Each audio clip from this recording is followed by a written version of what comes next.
ਕੀ ਹਾਲ ਹੈ ਠੀਕ ਹੋ ਜੀ ਮੈਨੂੰ ਬੜਾ ਅਫਸੋਸ ਹੋਇਆ ਕਿ ਉੱਥੇ ਆਪਣਾ ਮੈਂ ਆਪ ਹੀ ਆ ਰਿਹਾ ਮਮਾ ਖਾਂ ਇੱਥੇ ਤੁਹਾਡੇ ਕੋਲ ਹੀ ਮੈਂ ਆ ਰਿਹਾ ਉੱਥੇ ਪਹੁੰਚ ਗਏ ਨੇ ਪਹੁੰਚ ਗਏ ਜੀ ਜੀ ਮੈਂ ਆਪ ਹੀ ਆ ਰਿਹਾ ਉੱਥੇ ਸਭ ਕੋਈ ਗੱਲ ਨਹੀਂ ਕਰਦੀ ਕੋਈ ਸਾਰਾ ਨਹੀਂ ਕਹਿ ਰਿਹਾ ਕਿ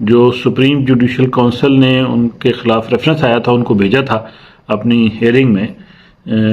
اس کا جواب ابتدائی جواب بھیجا ہے، اور ابتدائی جواب میں انہوں نے 3 ججز کو بشمول chief justice of Pakistan justice قاضی فائز عیسیٰ صاحب کی ذات کے اوپر انہوں نے کوشچن اٹھایا، اور انہوں نے کہا کہ وہ ان کے خلاف باعث رکھتے ہیں، ان کے خلاف وہ جو ہے نا معاندانہ رویہ رکھتے ہیں، مخالفانہ رویہ رکھتے ہیں، یہ انہوں نے کہا ہے۔ اور دوسرا ثبوتوں کے حوالے سے بھی انہوں نے کہا ہے کہ یہ بظاہراً کوئی ثبوت نہیں ہے، ایک قسم کا جعلی فریولس جو ہے وہ کیس بنا کے ان کو بھیجا گیا ہے، اور انہوں نے یہ کہا ہے کہ یہ ابتدائی جواب ہے، مزید تفصیل کے ساتھ وہ جواب دیں گے۔ لیکن بہرحال انہوں نے 2 ججز پلس 5 ہوتے ہیں میرا خیال ہے کہ 7 ہیں، تو ان میں سے 3 ججز کے اوپر اعتراض کیا ہے، ایک چیف جسٹس اور 2 اور دوسرے جج۔ تو یہ بڑا کافی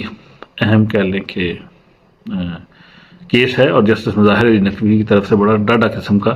جواب بھی ہے سپریم کورٹ میں، اور سپریم کورٹ باقی ریفارمز پہ تو کام کر رہی ہے، لیکن یہ بھی جسٹس قاضی فائز کے ساتھ کافی زیادہ اوپن پالیسیاں رکھتے ہیں، لیکن یہ جسٹس مظاہر علی نقوی کے خلاف کی طرف سے ایک اہم اور سخت جواب ہے۔ اور انہوں نے کہا کہ عمر عطا بندیال صاحب کے دور میں بھی جو یہ 3 ججز تھے وہ ان کے خلاف جو ہے وہ مخالفانہ رویہ رکھتے تھے، تو یہ انہوں نے کافی ایک اہم کہہ لیں کہ پوائنٹ ریز کیا ہے، جس کو اب دیکھتے ہیں کہ سپریم کورٹ یا سپریم جوڈیشل کونسل اب کیسے آگے لے کے چلتی ہے، لیکن یہ اہم پوائنٹ ہے۔ دوسری سائڈ پہ کہہ لیں کہ سپریم کورٹ کا نے جو اہم کام کیا وہ الیکشن کی ڈیٹ آلموسٹ اس طریقے سے ایسی الیکشن کمیشن سے کروا دی کہ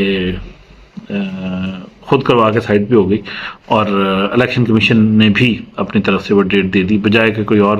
محکمہ ادارہ صدر وغیرہ ڈیٹ دیتے۔ لیکن سپریم کورٹ نے جس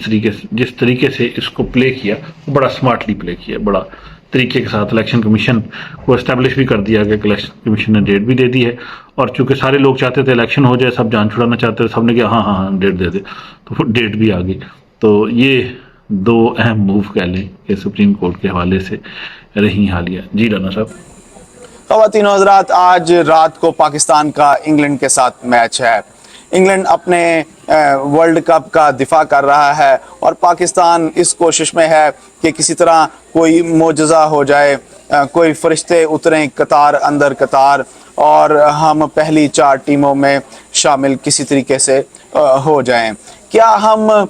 واقعی ان پہلی 4 ٹیموں میں اپنی جگہ بنا سکیں گے؟ کیا ہم ڈیزرو بھی کرتے ہیں؟ کیا ہماری ٹیم اتنی پروفیشنل ہے؟ اگر ہے تو کیا انہوں نے اس پروفیشنلزم کا مظاہرہ اس ورلڈ کپ میں کیا؟ اور اگر انہوں نے پروفیشنل ہونے کے باوجود اس قسم پروفیشنلزم کا مظاہرہ نہیں کیا تو کیا وجوہات ہیں؟ کیا ذکا اشرف کی طرف انگلیاں اٹھتی ہیں، یا چیف سلیکٹر انضمام الحق صاحب اور ان کے بھانجے امام الحق صاحب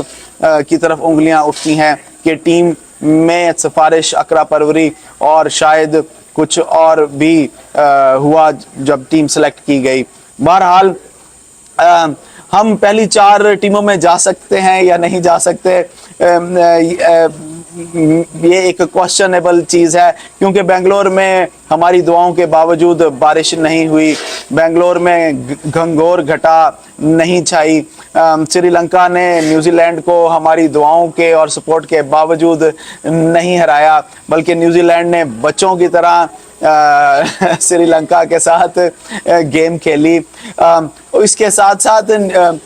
نیوزی لینڈ نے ایک بہت اچھی پرفارمنس دی، اور کامیابی کے ساتھ ساتھ انہوں نے ایک بہت بہترین رن ریٹ دیا، اور اس رن ریٹ کی وجہ سے ہمارا سیمی فائنل میں پہنچنا تقریباً ناممکن ہے۔ تقریباً کیا ہے ہی ناممکن، ابھی اب آپ کو پتہ چل جائے گا۔ بہرحال جس طرح اس وقت پاکستان کا سیمی فائنل میں جانا تقریباً ناممکن ہے، اسی طرح جسٹس مظاہر نقوی صاحب کا احتساب بھی ناممکن ہے۔ پاکستان کا احتساب کا نظام خود احتساب مانگتا ہے۔ ہمارے جوڈیشل سسٹم کو ایک کیمو تھراپی کی اشد ضرورت ہے، جو مستقبل قریب میں مجھے تو نہ تو کرکٹ میں ہوتی نظر آ رہی ہے اور نہ ہی ہمارے جسٹس سسٹم میں ہوتی نظر آ رہی ہے۔ بہرحال ہم پھر بھی امید کا دامن امید کا ساتھ نہیں چھوڑیں گے اور شجر کے ساتھ پیوستہ رہیں گے اور امیدیں بہار رکھیں گے۔ میں آپ سے اجازت لوں گا۔ اللہ آپ سب کو آسانیاں نصیب فرمائے اور آسانیاں تقسیم کرنا نصیب فرمائے۔ السلام علیکم۔